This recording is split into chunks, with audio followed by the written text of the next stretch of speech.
आइए देखते हैं खबरें विस्तार से। प्रधानमंत्री नरेंद्र मोदी ने सेवा तीर्थ एवं कर्तव्य भवन 1 और 2 का आज उद्घाटन किया।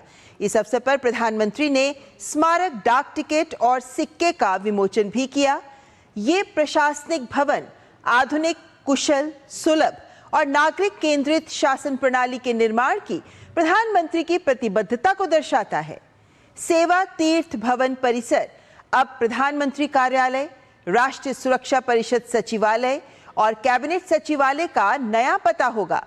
वहीं कर्तव्य भवन 1 और 2 में कई महत्वपूर्ण मंत्रालय जैसे वित्त मंत्रालय, रक्षा मंत्रालय, स्वास्थ्य एवं परिवार कल्याण मंत्रालय, सूचना एवं प्रसारण मंत्रालय, कृषि एवं किसान कल्याण मंत्रालय सहित कई अन्य प्रमुख मंत्रालय यहीं स्थित होंगे।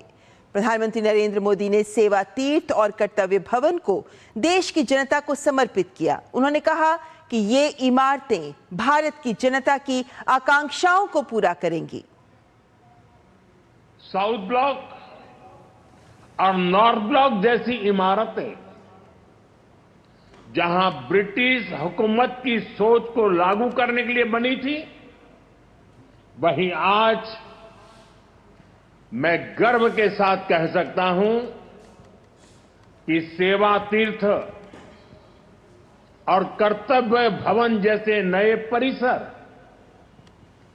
भारत की जनता की आकांक्षाओं को पूरा करने के लिए बने हैं।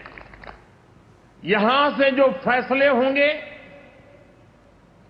वो किसी महाराजा की सोच को नहीं, 140 करोड़ देशवासियों की अपेक्षाओं को आगे बढ़ाने का आधार बनेंगे। इसी अमृत भावना के साथ आज मैं ये सेवा तीर्थ, एक कर्तव्य भवन भारत की जनता को समर्पित कर रहा हूं।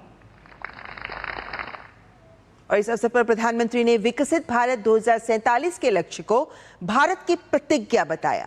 उन्होंने कहा कि सरकार की सेवा की भावना से काम करने का नतीजा ही है कि करोड़ों लोगों को आज गरीबी से मुक्ति मिली है। हम यहां अधिकार दिखाने नहीं आए हैं, हम यहां जिम्मेदारी निभाने आए हैं। और हमने देखा है, जब शासन सेवा भाव से चलता है तो परिणाम भी असाधारण होते हैं। और तभी तो 25 करोड़ लोग गरीबी से बाहर निकलते हैं, तभी तो अर्थव्यवस्था नई गति पकड़ती है।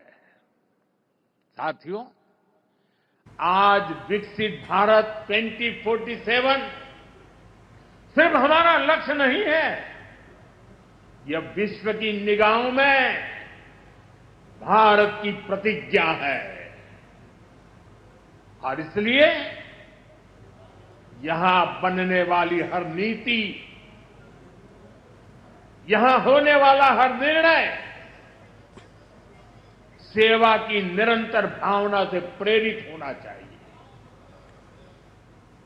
सेवा तीर्थ यानी प्रधानमंत्री कार्यालय का नया पता। और इस कार्यालय से प्रधानमंत्री ने एक नई योजना के प्रस्ताव पर हस्ताक्षर किए हैं। ये योजना है पीएम राहत योजना, जिसके तहत दुर्घटना पीड़ितों को 1.5 लाख तक का कैशलेस इलाज सुनिश्चित किया गया है। इसके अलावा महिला, युवा और संवेदनशील वर्ग के लिए अन्य महत्वपूर्ण निर्णय भी आज पहले ही दिन सेवा तीर्थ से लिए गए हैं, जिनमें लखपति दीदी का लक्ष्य दोगुना कर दिया गया है। अब 6 करोड़ लखपति दीदी बनाने का लक्ष्य सरकार ने रखा है। कृषि अवसंरचना कोष को भी दोगुना कर 2 लाख करोड़ कर दिया गया है। इसका सीधा लाभ किसानों को होगा। वहीं युवाओं के रोजगार और उनके भविष्य के लिए 10,000 करोड़ रुपए के startup India fund of funds 2.0 को भी प्रधानमंत्री ने आज मंजूरी दी है। प्रधानमंत्री नरेंद्र मोदी ने नई दिल्ली में नवनिर्मित सेवा तीर्थ से इन 4 निर्णयों पर हस्ताक्षर किए हैं, जिन्हें बड़ा फैसला माना जा रहा है। और इसका सीधे मायने है, जैसा नाम वैसा ही काम। यानी सेवा तीर्थ, जो जन कल्याण और विकसित भारत के लक्ष्यों को सुनिश्चित कर जनता के जीवन को आसान बनाएगा और जिसका आदर्श वाक्य ही है नागरिक देवो भव, यानी नागरिक भगवान समान है। इससे पहले प्रधानमंत्री नरेंद्र मोदी की अध्यक्षता में आज केंद्रीय मंत्रिमंडल की बैठक हुई। ये बैठक साउथ ब्लॉक स्थित प्रधानमंत्री कार्यालय में हुई। साउथ ब्लॉक में ये कैबिनेट की आखिरी बैठक थी।